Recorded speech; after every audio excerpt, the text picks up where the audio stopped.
পাকিস্তান যখন সত্যি সত্যি ভেঙে যায়, বাংলাদেশে জন্ম হয়, তখন তিনি বক্তব্য বলেছিলেন যে হাজার সাল কা বদলা লে লিয়া। ইন্দিরা গান্ধীর একক প্রচেষ্টার কারণে পাকিস্তান দুই টুকরা হয়ে গেছে। এটা শতভাগ সত্য কথা।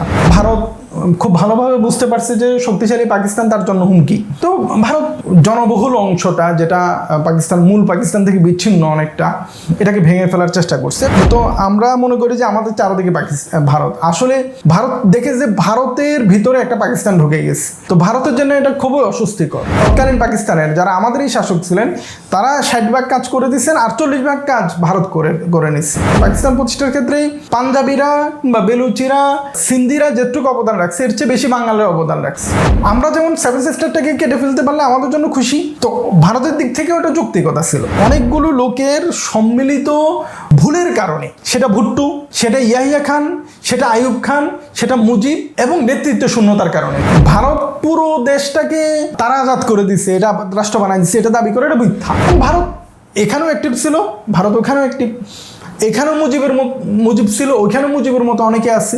বেলুচিস্তানটা ভেঙে পড়াটা বৃহত্তরে পাকিস্তানের জন্য ক্ষতিকর, এবং এটার জন্য দায়ী পাকিস্তানের বর্তমান শাসক গোষ্ঠী হবে। সামরিক শাসকরা যতই ভালো হোক, তারা যেহেতু জনগণের সাথে সরাসরি কানেক্ট থাকে না, জনগণ তাদেরকে নির্বাচিত করে না, তাদের ব্যাপারে জনগণের আস্থা নেই। পাকিস্তানের যত খনিজ সম্পদের বড় অংশটা হলো বেলুচিস্তানের মধ্যে। বেলুচ জাতীয়তাবাদী যারা, এরা কিন্তু ভয়ঙ্কর। এরা ইসলামপন্থী তো নাই, বরং এরা ওই বাংলাদেশে বামপন্থীদের মতো অনেক। যখন বাংলাদেশ সাথে যুদ্ধ হচ্ছে, মানে পূর্ব পাকিস্তানের সাথে যুদ্ধ হচ্ছে, তখন তো আমেরিকা দেখাইছে যে আমরা সাথে আসছি।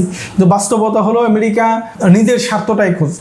বল প্রয়োগ করে একটা অঞ্চলকে শূন্য নিয়ন্ত্রণে রাখা যায় না। বেলুচদের ক্ষেত্রে যে জিনিসটা হচ্ছে, বেলুচদের সাথে ওই সম্পর্কটা যেতে পারে নাই পাকিস্তানের শাসক গোষ্ঠী। যতক্ষণ ওই সম্পর্কটা না যাবে, ওইখানে মুজিবের মতো লোক তৈরি হবে, বাংলাদেশের মতো পরিস্থিতি হবে। এটা না হওয়া উচিত। টোটাল ইউনাইটেড পাকিস্তানটা যদি একসাথে থাকতো, আজকে তো আমরা পরমাণু শক্তিধর হতাম।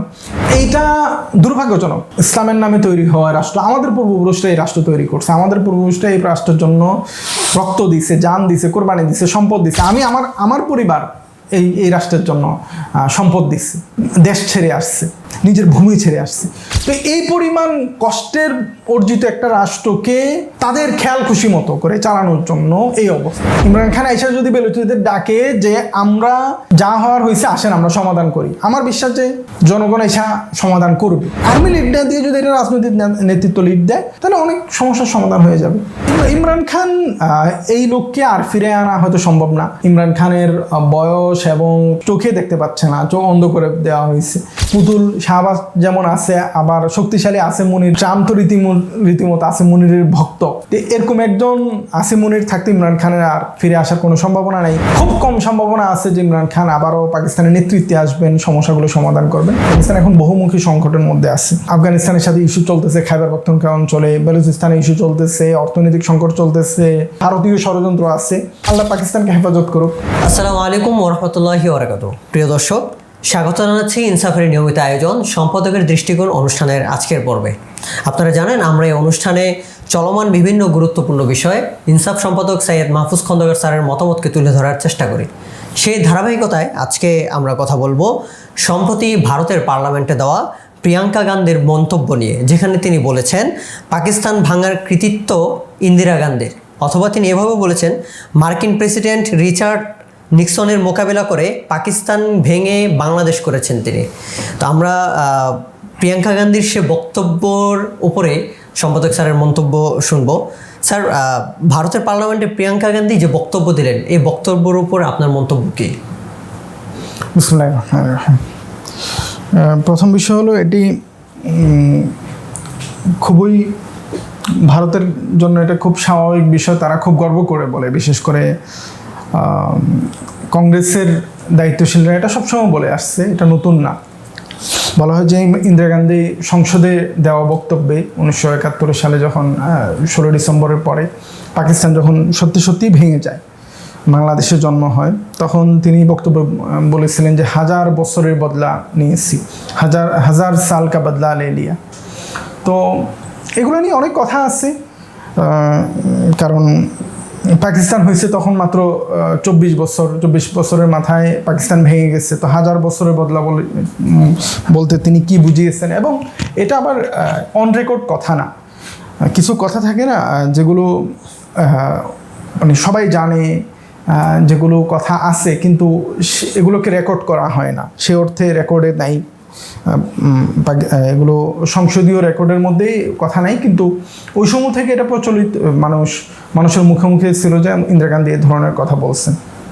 এবং এটা বাস্তবতা যে যেটা প্রিয়াঙ্কা গান্ধী খুব গর্ব করে বলতেছেন যে আমার দাদি এই কাজ করছেন, পাকিস্তানকে ভেঙে ফেলছেন, দুই টুকরা করে দিয়েছেন, বাংলাদেশ নামে একটা রাষ্ট্র প্রতিষ্ঠা করছেন। তো এটা শুধু প্রিয়াঙ্কা গান্ধী একা বলেন না, এটা ভারতের প্রায় সব রাজনীতিবিদরাই, কংগ্রেসপন্থী সব রাজনীতিবিদরাই এই কথা বলে থাকেন। এবং এটা সত্য যে পাকিস্তান, ইন্দিরা গান্ধীর ষড়যন্ত্রের কারণে, ইন্দিরা গান্ধীর একক প্রচেষ্টার কারণে পাকিস্তান দুই টুকরা হয়ে গেছে। এটা একেবারেই মানে এখানে কোনো রকম ভুল নাই এই কথার মধ্যে, শতভাগ সত্য কথা। তবে মানে তোমার বাড়িতে চুরি হয়েছে, আমার বাড়িতে চুরি হয়েছে, তো এটা শুধু চোর আইসা চুরি করে নিয়ে গেছে বিষয়টা এতটা সহজ না। এখানে আমার অনেক অসতর্কতা ছিল। তো চোর আসার জন্য সুযোগ করে দেওয়া হয়েছিল। এটা হলো মানে আমাদের ভারত এবং পাকিস্তান যখন আলাদা হয়, এটা খুব সফটলি আলাদা হওয়া রাষ্ট্র ছিল না। এমন না যে দুইজন বসে সমঝোতা করে আলাদা হয়ে গেছে। দেখতে অনেকটা এরকম মনে হলো, বাস্তবে এমন হয় নাই। এখানে রক্তাক্ত অনেকগুলো বড় ঘটনার এবং অনেক ভয়ঙ্কর কিছু ঘটনা, বিশেষ করে পাঞ্জাব এবং বিহার, বাংলায়, সেটা এই বাংলায় এবং যেটা পশ্চিমবঙ্গ, এখন সব জায়গায় রক্তাক্ত অনেক ঘটনা ঘটছে। এবং দেশভাগের পরে যেহেতু এটা ধর্মকেন্দ্রিক দেশভাগ হয়েছে, ওখানে যে মুসলিমরা ছিল এরা দ্বিতীয় শ্রেণীর নাগরিকে পরিণত হয়েছে, আমাদের এখানে হিন্দুদের অনেকে চলে গেছে, নানা রকম ইস্যু হয়েছে। এই রাষ্ট্র মানে জন্মলগ্ন থেকে এক ধরনের শত্রুতা শুরু হয়ে গেছে। এরপর কাশ্মীর ইস্যু আসার পরে ভয়ঙ্কর শত্রুতা শুরু হয়েছে পাকিস্তান এবং ভারতের মধ্যে, এটা এখনও যায় নাই। এতে করে ভারত এটা খুব সহজেই চাওয়াটা যৌক্তিক যে পাকিস্তানকে আমরা দু টুকরা করে দেব, পাকিস্তানকে ভেঙে ফেলবো। এবং ভারত সেটা করছে। ইন্দিরা গান্ধীর বাবা জওহরলাল নেহরু 65-তে যুদ্ধ করছেন পাকিস্তানের বিরুদ্ধে, কিন্তু ওই যুদ্ধে তিনি সেই অর্থে বিজয়িত হতে পারেন নাই। এটা মানে দুই পক্ষ নিজেকে বিজয়ী বলে, কিন্তু পাকিস্তান যেহেতু ছোট দেশ, ভারতকে এবং সামরিক সক্ষমতা পুরোটাই ভারতের কাছে ছিল 47-এর পরে। তো সেই হিসাবে পাকিস্তান যেটুক জিততে পারছিল তাশকন্দ চুক্তির মাধ্যমে, যেটুকুই হয়েছে এটা ভারতের জয় বলা যায়, পাকিস্তানের জয় বলা যায়। তো এতে করেই ইন্দিরা গান্ধীর একটা ক্ষোভ ছিল যে আমার বাবা এই মানে পাকিস্তানের সাথে যুদ্ধের কারণে বাবার হেরে যাওয়াটা, এইটা এবং ভারত খুব ভালোভাবে বুঝতে পারছে যে শক্তিশালী পাকিস্তান তার জন্য হুমকি। তো ভারত চেষ্টা করছে যে বাংলাদেশকে মানে পাকিস্তানের জনবহুল অংশটা, যেটা মূল পাকিস্তান থেকে বিচ্ছিন্ন অনেকটা, এটাকে ভেঙে ফেলার চেষ্টা করছে। এবং এটা তাদের দিক থেকে চিন্তা করতে গেলে যৌক্তিক। মানে এখন যদি কোনো সঠিক বাংলাদেশপন্থীকে জিজ্ঞেস করো যে আমাদের জন্য কি এটা যৌক্তিক হবে যে 7 সিস্টার ভেঙে দেওয়া, তো যে কোনো মানে সত্যিকার অর্থে বাংলাদেশপন্থী মুখে বলুক আর না বলুক এটা সমর্থন করবে যে হ্যাঁ 7 সিস্টার ভেঙে গেলেই ভালো, তাহলে আমাদের উপর থেকে ওই দিকের চাপটা নষ্ট হয়ে কমে যাবে। তো ভারতও বিষয়টা এরকমভাবে দেখছে যে আমাদের ভিতরে একটা পাকিস্তান ঢুকে বসে আসছে। এটা তো আমরা মনে করি যে আমাদের চারদিকে ভারত, আসলে ভারত দেখে যে ভারতের ভিতরে একটা পাকিস্তান ঢুকে গেছে। তো ভারতের জন্য এটা খুবই অস্বস্তিকর। এবং আমাদের সাথে বঙ্গোপসাগরের একটা বিশাল এরিয়া আছে, যেটা ভারত জন্য খুবই অস্বস্তিকর একটা বিষয় ছিল। তো এই জন্য ভারত এটা চাইছে, এটা প্রকাশ্যই চাইছে। চাওয়ার ক্ষেত্রে আমাদের এখানে রাজনীতিবিদ, বিশেষ করে আওয়ামী লীগ এবং শেখ মুজিবুর রহমান, তাদের একটা টুল হিসাবে ব্যবহার হয়েছে।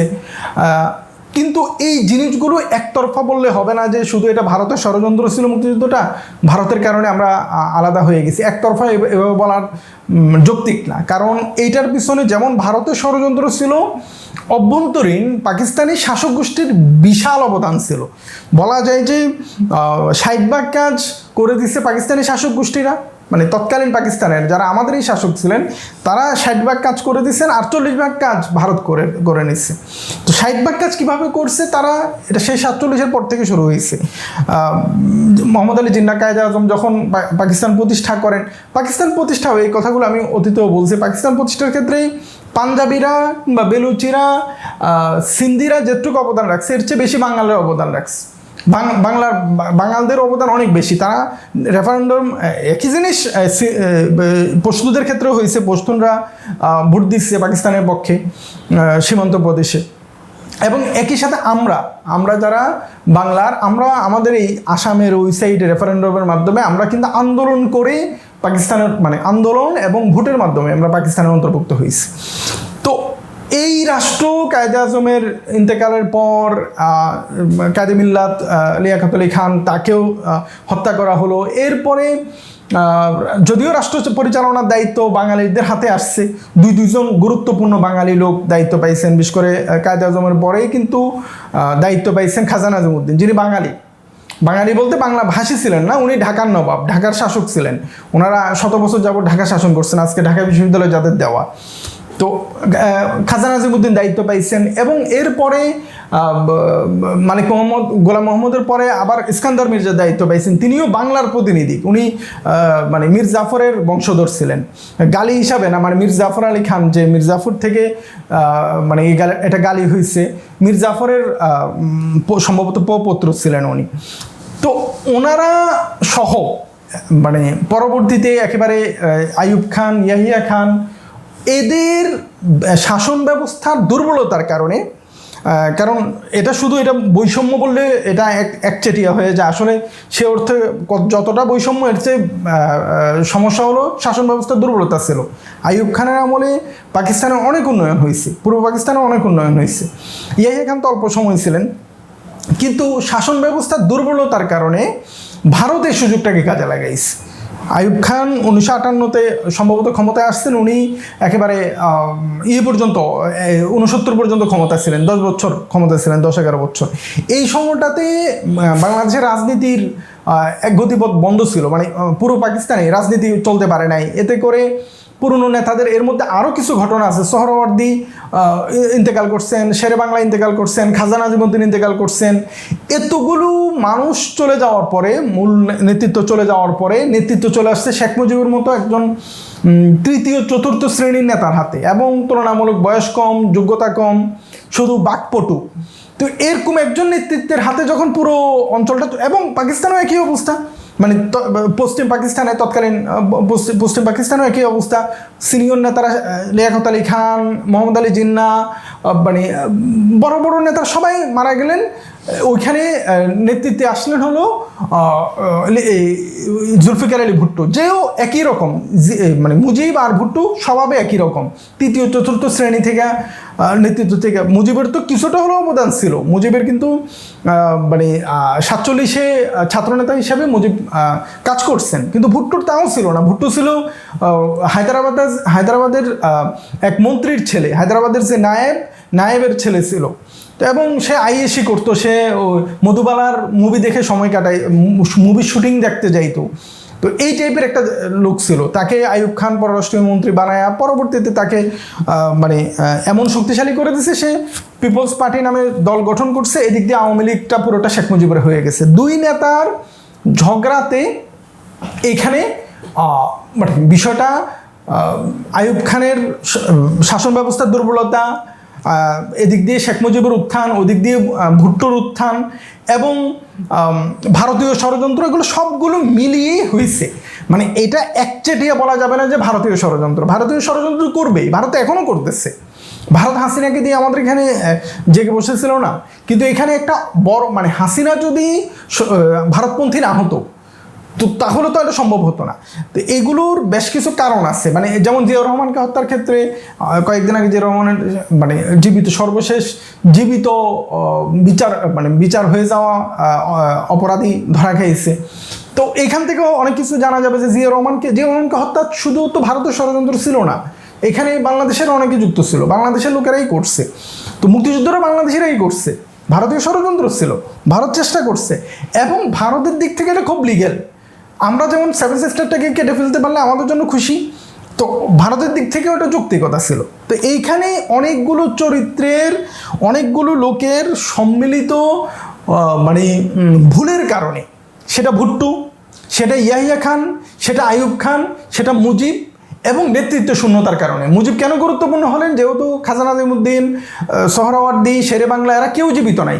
মৌলানা ভাসানীর কোনো সে অর্থে মানে নেতৃত্বের যোগ্যতা ছিল না, উনি শুধু আন্দোলন করতে পারতেন। তো এই জায়গাগুলোর কাজে লাগাইছে হলো ভারত কাজে লাগাইছে। ইন্দিরা গান্ধী এই জায়গায় অনেক বিচক্ষণ ছিল, বাস্তবেই বিচক্ষণ ছিল। সে রিগানের সামনে আসলে মানে লড়াই করে পাকিস্তানকে ভাঙছে, এটা সত্য। এবং এখানে আরও একটা গুরুত্বপূর্ণ বিষয় হলো, মানে যতই আইয়ুব খান যতই অসাধারণ শাসক, আইয়ুব খান যদি নির্বাচিত শাসক হতেন, সত্যিকার অর্থে নির্বাচিত, তাহলে কিন্তু আইয়ুব খান অসাধারণ জনপ্রিয় হতেন। এখন আইয়ুব খান অসাধারণ শাসন ব্যবস্থা রাখছেন, মানুষের মানে শাসন ব্যবস্থা বলতে মানুষের সুবিধা দিচ্ছেন, বিল্ডিং বানাইছেন, সব কিছুই করছেন, কিন্তু মানুষের সাথে কানেক্ট ছিলেন না। এতে করে জনগণ তার পিছনে ছিল না। জনগণ ওই শেখ মুজিবের মতো একটা নেতার পিছনে, ভুট্টোর মতো নেতার পিছনে চলে গেছিলেন।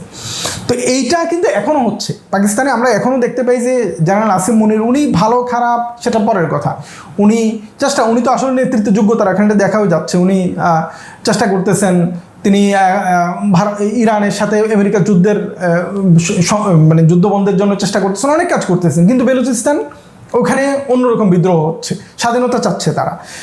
এটা হলো ইতিহাস থেকে বোঝা যায় যে সামরিক শাসকরা যতই ভালো হোক, তারা যেহেতু জনগণের সাথে সরাসরি কানেক্ট থাকে না, জনগণ তাদেরকে নির্বাচিত করে না, তাদের ব্যাপারে জনগণের আস্থা নাই। যেমন এই মুহূর্তে ইমরান খান হলে এই জিনিসটা কিন্তু কেটে যেত। আমার যেটুকু বিশ্বাস যে ইমরান খান যদি থাকতো তাহলে এই সমস্যাটা হতো না, যেটা বেলুচদের ক্ষেত্রে। বেলুচের জায়গাটায় আমরা আসবো, তার আগে আমরা আগেও দেখেছি যে ভারতের বর্তমান প্রধানমন্ত্রী নরেন্দ্র মোদী কিন্তু একাধিকবার সে টুইটারে বলছে, বাংলাদেশে যখন বিজয় দিবস হয় 16 ডিসেম্বর, তখন কিন্তু সে টুইট দিত যে আমাদের বিজয় বলে। তখন মানে এখন প্রিয়াঙ্কা গান্ধী যে বিষয়টা নিয়ে আলাপ করলো এবং এটা নিয়ে যে পরিমাণ আলাপ হচ্ছে, কিন্তু মোদী যখন বলছে তখন ওই বিষয়টা তেমন আলাপ কেন হয় নাই? না, তখন তো এটা তো আসলে অস্বীকারই করতো না, হাসিনা সরকার তো এটা অস্বীকার করে না। আসলে এটা 5 আগস্টের পরেও মোদী এক টুইট বার্তায় এটা দিয়েছে। না, এটা আসলে দেখো, এটা অস্বীকার করার তো কিছু নাই, এটা তো সত্য কথা যে ভারতীয় সৈনিকরা এখানে প্রাণ দিছে, মানে পাকিস্তানি সৈন্যদের সাথে তো তাদের যুদ্ধ হয়েছে, তো এটা তো সত্য। কিন্তু এটা আংশিক সত্য আর কি, মানে সত্য বলতে সত্যের একটা পার্ট। ভারত পুরো দেশটাকে মানে তারা আজাদ করে দিছে, এটা রাষ্ট্র বানাই দিছে, এটা দাবি করে, এটা মিথ্যা। কিন্তু এই রাষ্ট্র তৈরির ক্ষেত্রে ভারত, বর্তমান বাংলাদেশ মানে তৎকালীন পূর্ব পাকিস্তানের মানুষ এবং পশ্চিম পাকিস্তানের শাসক গোষ্ঠী, 3টা গ্রুপ। পশ্চিম পাকিস্তানের শাসক গোষ্ঠী বললে ভুল হবে, আমরা এটা এক ধরনের জুলুমও করি। পশ্চিম পাকিস্তানের শাসক গোষ্ঠী বলতে হবে, কারণ খাজা নাজিমুদ্দিন তো পশ্চিম পাকিস্তানে ছিলেন না, এবং কি ইস্কান্দার মির্জা তো পশ্চিম পাকিস্তানের ছিলেন না, লিয়াকত আলী খানও কিন্তু পশ্চিম পাকিস্তানের না, আইয়ুব খান পশ্চিম পাকিস্তানের মানুষ ছিলেন, বা ইয়াহিয়া খানও পশ্চিম পাকিস্তানের মানুষ ছিলেন, কিন্তু বাকিরা তো পশ্চিম পাকিস্তানের না। এরা কেউ উত্তরপ্রদেশ থেকে গেছে, কেউ বাঙ্গাল থেকে গেছে, খাজা নাজিমুদ্দিন তো আমাদেরই লোক। এইখানেই বিষয়টা হলো, যখন শাসক গোষ্ঠী দুর্বল থাকে, জনগণের সাথে ডিসকানেক্ট থাকে, তখন ষড়যন্ত্রকারীরা ষড়যন্ত্র করে সফল হয়। তো এইখানে প্রিয়াঙ্কা গান্ধীর বক্তব্য যদি বলো, প্রিয়াঙ্কা গান্ধী সঠিক বলছেন যে তারা এই কাজটা করছে, ইন্দিরা গান্ধী এই কাজটা করছে, এটা সত্য। কিন্তু একই সাথে এটাও সত্য যে আমাদের শাসক গোষ্ঠী তাদেরকে এক ধরনের সহযোগিতা করছে। আমাদের রাজনীতিবিদরা তো দালালি করছে, মানে যদি আজকে মানে এটা তো গাদ্দারি করছে, সত্য কথা। শেখ মুজিব গাদ্দার ছিল সেই অর্থে। এতে আমাদের লাভ কি হয়েছে? আমরা স্বাধীন দেশ পাইছি। এটা মানে এইখানে সত্য কি, মিথ্যা কি, সঠিক কি, বেঠিক কি, এটা অনেকটা জয় পরাজয়ের উপরে নির্ভর করে। শেখ মুজিব যদি তখন হেরে যাইতো, শেখ মুজিবকে এখনও মানে বিশাল গাদ্দার হিসাবে দেখানো হতো। আল্লাহ না করুক, আমরা চাই না কোনোভাবে পাকিস্তান ভেঙে যাক। বেলুচিরা যদি আজকে জিতে যায়, ওই যে বেলুচিদের যে বুক্তি, তারপর আরও যারা নেতা আছে, এরা হিরো হয়ে যাবে। বেলুচিস্তানের ইস্যুটা কি, এটা কি বাংলাদেশের ইস্যুর মতোই কিনা? একই ধরনের। এটাও প্রেক্ষাপটটা এইটা অনেক আগে থেকে চলতেছে। এবং দেখো, বাংলাদেশের আবার মানে পূর্ব পাকিস্তান আর বেলুচিস্তান একই রকম ইস্যু হয়ে গেছে অনেকটা। এইটা হলো পাকিস্তানের শাসক গোষ্ঠীর ভুলের কারণে। যেমন বাংলাদেশ স্বাধীন হয়েছে পাকিস্তানের শাসক গোষ্ঠীর ভুলের কারণে। শাসক গোষ্ঠী জুলুমের একটা বিষয় আছে, জুলুম আছে, ডিসকানেক্ট আছে অঞ্চলের সাথে। যেমন আমাদের সাথে যে বিরোধটা হয়েছে, ওটা কিন্তু সামরিক শাসক গোষ্ঠীর সাথে। তৎকালীন আইয়ুব খান সরকারের সময় মূলত বিরোধ শুরু হয়ে গেছে, মানে বিরোধের চূড়ান্ত লেভেলে চলে গেছে। এর আগে থেকে ঝামেলা চলতেছিল। এখনও পাকিস্তানের মূলত পারভেজ মোশাররফের সময় বেলুচিদের সাথে চূড়ান্ত ঝামেলা শুরু হয়ে গেছে, চূড়ান্ত বলতে ঝামেলা শুরু হয়েছে। বা এটা ওখানে বলা হয়েছে একজন ডাক্তার, মহিলা ডাক্তারকে আর্মির কিছু সদস্য মেরে ফেলছে, এগুলো নানা রকম ঘটনা থেকে মানে বুক্তি, ওদের যে নেতা ছিল বুক্তির সাথে এগুলোর ঝামেলা শুরু হয়েছে। ধীরে ধীরে এরা এইখানেও কিন্তু একই রকম অবস্থা। পাকিস্তানের শাসক গোষ্ঠীর ভুল, বিশেষ করে পাকিস্তান আর্মির ভুল আছে। আর দ্বিতীয়ত এখানে বাহিরের ষড়যন্ত্র, বিশেষ করে এইখানে ভারত একটা বড় গুরুত্বপূর্ণ ভূমিকা রাখে, তাদেরকে সহযোগিতা করে। তো এইটা এখন যদি বেলুচিরা জিতে যায় বলবে যে বেলুচিরা হিরো হয়ে যাবে, মানে কিন্তু আমরা যৌক্তিকভাবে আমাকে যদি জিজ্ঞেস করে বেলুচিরা পাকিস্তান ভেঙে ফেলাটা বিপজ্জনক হবে, পাকিস্তানের জন্য ভয়ঙ্কর বিপদ হবে এবং মুসলিম উম্মার জন্য এটা ক্ষতিকর।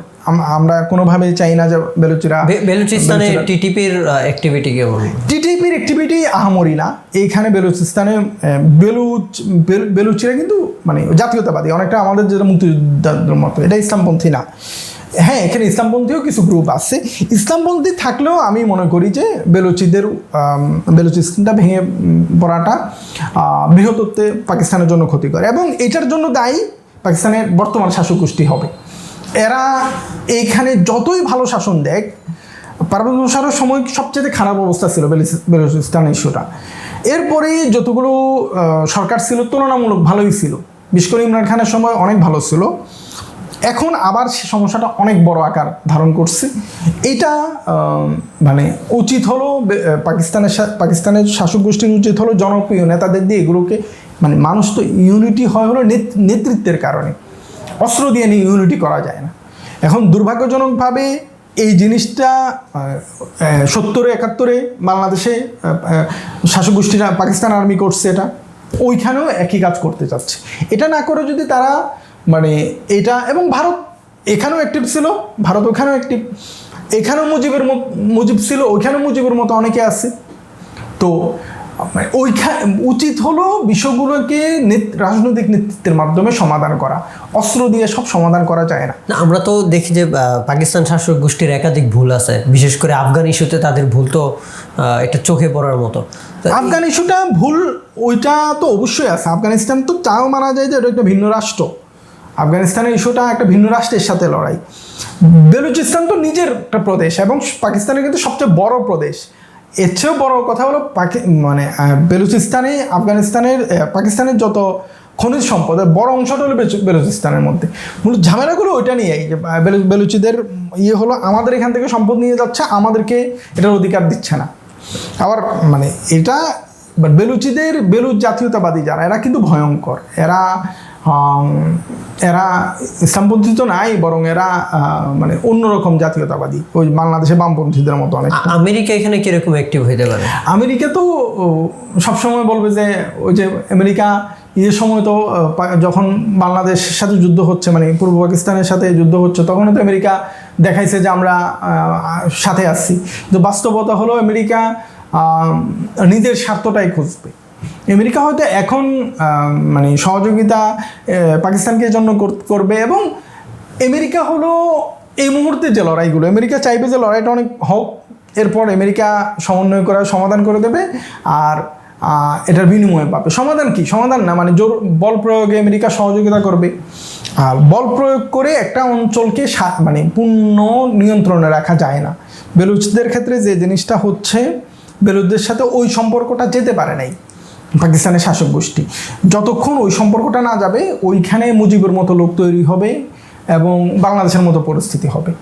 এটা না হওয়া উচিত। একটা বৃহৎ মুসলিম দেশ যেমন আমরাও যদি মানে সত্যিকার অর্থে, মানে এটা না যে পাকিস্তানের সাথে থাকবো, আমরা পাকিস্তানের সাথে কেন থাকবো, আমরাই পাকিস্তান, মানে টোটাল ইউনাইটেড পাকিস্তানটা যদি একসাথে থাকতো, আজকে তো আমরা পরমাণু শক্তিধর হতাম। তো এইটার জন্য শুধু মুজিব দায়ী না, এটার জন্য শুধু ইন্দিরা দায়ী না, এটার জন্য পাকিস্তান, মানে এটার জন্য লিয়াকত আলী খান, জুলফিকার আলী ভুট্টো দায়ী, এটার জন্য ইয়াহিয়া খান দায়ী, এটার জন্য আইয়ুব খান দায়ী। এটা সবার ভুলের কারণে এরকম একটা পরিস্থিতি তৈরি হয়। কিন্তু দুর্ভাগ্যজনক পাকিস্তানের মানে বিশেষ করে সামরিক শক্তি যারা, তারা এস্টাবলিশমেন্ট যারা, এরা এখনো শিক্ষা নেয়নি। এখানে একটা বিষয় হলো পাকিস্তান তো চতুর্মুখী সংকটে আছে, বেলুচিস্তান সংকট, কাশ্মীর সংকট। এই সংকটটা বাড়তেছে হলো প্রত্যেকটা জায়গায় পলিটিক্যালি না হওয়ার কারণে। যেমন কাশ্মীর, ওরা যে কাজটা করতেছে, কাশ্মীর সংকটটা এখন অনেক বড় হয়ে গেছে। মানে পাকিস্তানের যে কাশ্মীর, আজাদ কাশ্মীর, প্রচুর লোক মারা গেছে। ওইখানে যেটা ভারত যে কাজটা করতেছে, অনেকটা ওই ধরনের কাজ করতে গেছে তারা। তারা কাশ্মীরি না এরকম লোককেও কাশ্মীরের ভোটার বানাতে চাচ্ছে, কাশ্মীরের কোটা দিতে চাচ্ছে। তো এইটা তো ভারত করতেছিল অনেকটা। হ্যাঁ, ভারত হিন্দুত্ববাদের প্রজেক্ট হিসাবে করতেছিল, এখানে হিন্দুদের ঢুকাচ্ছিল। কিন্তু কাশ্মীরিদের কথা হলো এটা তো আমাদের ভূমি। এটা তো আপনারা বলতেছিলেন যে ওইটা একসাথে হলে আমরা আলাদা হব। তো আপনারা এরকম করতেছেন কেন? তো এই জিনিসগুলো করা যায়, এটা হলো একজন রাজনীতিবিদ, রাজনৈতিক নেতৃত্বের হাতে যখন বিষয়গুলো থাকে, তখন এগুলোকে এক ধরনের সমঝোতার মাধ্যমে করতে হয়, বল প্রয়োগ করে না। এখন বল প্রয়োগ করতে যাচ্ছে, ঝামেলা হচ্ছে। ইস্যুটা বল প্রয়োগের। এখন কোনো রাষ্ট্র যদি এরকম সংকটে পতিত হয়, তখন তো অন্য কোনো না কোনো রাষ্ট্র এগিয়ে আসে। এক্ষেত্রে কে এগিয়ে আসতে পারে পাকিস্তানের ক্ষেত্রে? পাকিস্তানের ক্ষেত্রে তো আমেরিকা এগিয়ে আসছে। আমেরিকা ছাড়া কোনো মুসলিম রাষ্ট্র, মুসলিম রাষ্ট্র মানে কি করবে এখানে? সৌদি আরব পাকিস্তানের পাশে থাকবে। এখন এগুলো কোনোটাই, আবার এদিক দিয়ে আফগানিস্তানের সাথে সমস্যা চলতেছে। তো এগুলো আবার পাকিস্তান শাসক গোষ্ঠীদের একটা বড় অংশ এই সমস্যাগুলো লাগিয়ে রাখতে চায়, কারণ জনগণের মানে নজর যেন এগুলাতে ব্যস্ত থাকে। এইটা দুর্ভাগ্যজনক। ইসলামের নামে তৈরি হওয়া রাষ্ট্র, আমাদের পূর্বপুরুষরা এই রাষ্ট্র তৈরি করছে, আমাদের পূর্বপুরুষরা এই রাষ্ট্রের জন্য রক্ত দিছে, জান দিছে, কোরবানি দিছে, সম্পদ দিছে। আমি আমার পরিবার এই রাষ্ট্রের জন্য সম্পদ দিচ্ছে, দেশ ছেড়ে আসছে, নিজের ভূমি ছেড়ে আসছে। তো এই পরিমাণ কষ্টের অর্জিত একটা রাষ্ট্রকে মানে তাদের খেয়াল খুশি মতো করে চালানোর জন্য এই অবস্থা। এটা সম্মিলিত ফেডারেশন রাষ্ট্রে সম্মিলিত মতামত নিতে হয়। এই সমস্যাগুলোর সমাধান কোথায়? আপনি কি মনে করেন যে এখানে যদি ইমরান খান থাকতো এইসবগুলো? ইমরান খান বলতে এই মুহূর্তে ইমরান খান কার্যকর, কারণ এই মুহূর্তে ইমরান খান সবচেয়ে জনপ্রিয়। ইমরান খান আইসা যদি বেলুচিদের ডাকে যে আমরা যা হওয়ার হয়েছে আসেন আমরা সমাধান করি, আমার বিশ্বাস যে জনগণ আসবে, জনগণ এসা সমাধান করবে। মানে এইখানে অস্ত্রের মাধ্যমে, বিশেষ করে পাকিস্তান আর্মির ব্যাপারে বেলুচিদের, যেমন আমাদের এখানে এখনও মানে মুক্তিযুদ্ধ বলতে এটা তো বইয়ের ভাষা হলো মুক্তিযুদ্ধ, সাধারণ মানুষ কি বলে মিলিটারি হামলা, আর্মির হামলা, খান সেনাদের হামলা। তো এগুলো পুরোটাই পাকিস্তানি আর্মিদের বিষয়ে, পাক আর্মির ব্যাপারে নেগেটিভ তৈরি হয়ে আসছে। বেলুচিদের একই অবস্থা। ঝামেলাটা তো আর্মির সাথে শুরু, এটা কিন্তু পলিটিক্যালি শুরু না। তো ঝামেলা যেহেতু আর্মির সাথে শুরু, আর্মি এখানে এখনও লিড দিচ্ছে। আর্মি লিড না দিয়ে যদি এটা রাজনৈতিক নেতৃত্ব লিড দেয়, তাহলে অনেক সমস্যার সমাধান হয়ে যাবে। আমরা স্যার একেবারে শেষ পর্যায়ে আপনার কাছ থেকে একদম ছোট্ট করে ইমরান খান সম্পর্কে মন্তব্য নিতে চাই। ইমরান খান নিয়ে আপনার বর্তমান? ইমরান খান এই লোককে আর ফিরে আনা হয়তো সম্ভব না। ইমরান খানের বয়স এবং তাকে যেভাবে জেলে, তার কিছুদিন আগে যেটা খবর আসলো, তার চোখগুলো চোখে দেখতে পাচ্ছে না, চোখ অন্ধ করে দেওয়া হয়েছে। সেই ইমরান খান ইতিহাসে মানে এই রাষ্ট্র ব্যবস্থার জুলুমের বিপরীতে এক বিশাল নেতা হিসাবে ইতিহাসে স্থান করে নিচ্ছে। ইমরান খানকে কিন্তু অনেকবার সমঝোতার প্রস্তাব দেওয়া হয়েছে, সমঝোতা যায় নাই। তিনি আসলেই বিশাল নেতৃত্ব হিসাবে দাঁড়াচ্ছেন, এবং এখন আর এটা আশা নাই যে ইমরান খান আইসা আবার শাসন ব্যবস্থা পুনরুদ্ধার করতে পারবে। ইমরান খানকে ওই অবস্থা দেওয়া হবে না। আর শাসক গোষ্ঠী এখন অনেক শক্তিশালী। পুতুল শাহবাজ যেমন আছে, আবার শক্তিশালী আছে মুনির। বিশেষ করে ট্রাম্পের খুবই ঘনিষ্ঠ, মানে ট্রাম্প তো রীতিমতো আছে মুনিরের ভক্ত। তো এরকম একজন আছে মুনির থাকতে ইমরান খানের আর ফিরে আসার কোনো সম্ভাবনা নেই। তো এখন ইমরান খানের আর হয়তো ইমরান খান হিস্ট্রির অংশ হবে মহান নেতা হিসাবে। আর পাকিস্তানের সাথে ইমরান খানের ভবিষ্যৎ হয়তো মানে হিস্ট্রির অংশ হিসাবে থাকবে। খুব কম সম্ভাবনা আছে যে ইমরান খান আবারও পাকিস্তানের নেতৃত্বে আসবেন, সমস্যাগুলো সমাধান করবেন। এবং ইমরান খান চাইলেও যে শতভাগ পারবে বলে মনে হয় না। পাকিস্তান এখন বহুমুখী সংকটের মধ্যে আছে। আফগানিস্তানের সাথে ইস্যু চলতেছে, খাইবার পাখতুনখোয়া অঞ্চলে, বেলুচিস্তানে ইস্যু চলতেছে, অর্থনৈতিক সংকট চলতেছে, ভোট মানে মানুষের ভোটের অধিকারই নাই, এতে করে আঞ্চলিক মানে মানুষের মধ্যে অন্যরকম একটা দেখা দিচ্ছে, ভারতীয় ষড়যন্ত্র আছে। আল্লাহ পাকিস্তানকে হেফাজত করুক। এটা শেষ কি হইতে পারে? যেমন বাংলাদেশে তো হাসিনা পলাইছে, না ওইখানে শেষ বলতে ওইখানে তো কোনো হাসিনা নাই, শাহবাজ একটা পুতুল, ও চলে গেলেও কি হবে? এটা হলো পাকিস্তান আর্মি সঠিক সিদ্ধান্ত কখনোই নিতে পারে না, দুর্ভাগ্যজনক। এটা তো ইসলামের নামে প্রতিষ্ঠিত একটা আর্মি, ইসলামের নামে প্রতিষ্ঠিত দেশের আর্মি। তো ওই আর্মি শাসন করতে চায়, এটা উচিত না। মানে আর্মি কখনো ভালো কাজ করে, আমি বললাম আইয়ুব খান কিন্তু অনেক ভালো কাজ করছে, কিন্তু যেহেতু সে জনগণ থেকে আসা না, জনগণ তাকে গ্রহণ করে না। হয়তো আসিম মুনির ইমরান খানের সাথে মিলে ভালো কাজ করলে, যেমন জেনারেল বাজওয়া অনেক সম্মানিত হয়েছিল, জেনারেল রাহেল শরীফ সম্মানিত হয়েছিল, অনেক কাজ মানে সরকারের সাথে মিলে করার কারণে, জনপ্রিয় সরকারের সাথে, এখনও সরকারের সাথে মিলে করতেছে, কিন্তু অজনপ্রিয় সরকারের সাথে, যাকে নির্বাচন করে নাই। তো আমাদের কথা তো আর ওদের কাছে খুব গুরুত্ব রাখে না। আমাদের এখানে উচিত হলো ইমরান খানের মতো একজন জনপ্রিয় নেতাকে সামনে রেখে যদি আসিম মুনির কাজগুলো করতেন, ব্যক্তিগত রাগ ক্ষোভের ঊর্ধ্বে উঠে, তাহলে হয়তো পরিস্থিতি অন্যরকম। এখানে আপনি বলতেছেন ইমরান খান জনপ্রিয়, এখানে জনপ্রিয় চাইতে আসলে প্রজ্ঞাবান নেতার না, ইমরান খান প্রজ্ঞার কমতি ছিল এরকম না। ইমরান খানের ধরনের নেতা, প্রজ্ঞা বলতে সমঝোতায় গিয়ে সমঝোতা না যাওয়ার কারণে তো তিনি জনপ্রিয়। তো তিনি সমঝোতায় গেলে তো তিনি অজনপ্রিয় হয়ে যেতেন। নওয়াজ শরীফও তো একসময় জনপ্রিয় ছিলেন, পিপলস পার্টি, মুসলিম লীগ অ্যান্ড দুটোটাই জনপ্রিয় দল ছিল। সমঝোতার এস্টাবলিশমেন্টের ওরা বলে যে ভোট করা, মুছে দেওয়ার কাজ করা, আর্মির জোতা মোছার কাজ করার কারণে অজনপ্রিয় হয়েছে। এখানে একজন জনপ্রিয় নেতৃত্বের প্রয়োজন। পাকিস্তানের এখন অত্যন্ত জনপ্রিয় একজন নেতৃত্ব যদি ইমরান খানের মতো নেতা তৈরি হয়, তখন এই সংকটগুলোকে পাকিস্তান কাটায় উঠবে। না হয় এগুলো জিয়ে রাখবে, যুদ্ধ করবে, টিকে থাকবে, নিজের বাহবাই ট্রাম্প বলবে যে আসিম মুনির সেরা নেতা, সেরা প্রিয় মানুষ, এইভাবে চলতে থাকবে, মানুষের জান যাবে। ধন্যবাদ স্যার। আমরা অন্য আরেকদিন, পাকিস্তান তো এই সংকটটা বিশাল সংকট, এটা নিয়ে আলাপ করলে আসলে আরও বিশেষ কোথাও নাই। এখানে জমিয়ত উলামা ইসলাম পাকিস্তানের একটা বিষয় আছে, ফজলুর রহমানের ওনার একটা হিস্ট্রি আছে, ইমরান খানকে স্মরণের বিষয়ে ওনার কিছু বিষয় আছে। এই বিষয়গুলো নিয়ে আমরা ভিন্ন আরেকদিন আলোচনা করব। আজকে এই জায়গা থেকে বিদায় নেব। প্রিয় দর্শক, আজকে বিদায় নিচ্ছি। ইনশাল্লাহ নতুন এক পর্বে নতুন কোনো এক বিষয় নিয়ে আবারও কথা হবে। সেই সময় পর্যন্ত ভালো থাকুন, সুস্থ থাকুন। আসসালামু আলাইকুম রহমতুল্লাহি ওয়া বারাকাতুহু।